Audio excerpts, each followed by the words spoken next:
One of the older athletes who had been a real loudmouth up to this point called over to Tim and said, "Hey Tim, why are you not laughing? You are not one of those good Christian boys, are you?" Implying that it was the worst possible thing to be. Well, Tim's dad had signed him up for a sports camp that week. He didn't know anyone and he was pretty nervous about it. And at the age of 12, he was one of the younger athletes there. He wanted to make a good impression, make a few friends, have a good time. It was in the change room where the conversation became really crude as the boys tried to one-up each other with their jokes and comments.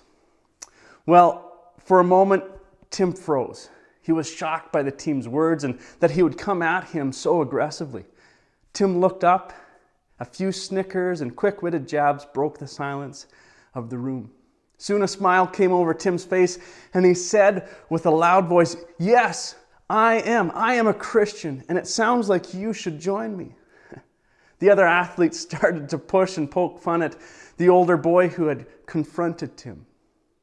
Well, during that week at the sports camp, Tim had some hard moments, but he was proud to be called a Christian, even if it was when others were making fun of him. 1 Peter 4:16 says this, "But it is no shame to suffer for being a Christian. Praise God for the privilege of being called by His name." If you are like me, you have stories similar to Tim's. I wish I always had the same kind of courage as he did. While we all have stories from our past as Christians, we can celebrate every day the fact that we are known by the name of Christ. We are Christians. Teach your children and your grandchildren to be proud of being a Christian, a follower of Christ. Well, on to our prayer requests for this week. Last week, we heard the province of Alberta lay out their stages for reopening the province. Let's continue to pray that it will be safe to run overnight summer camps this summer. You can also be praying that schools will continue to book the in-school program and we'll be able to support and encourage many students as a result.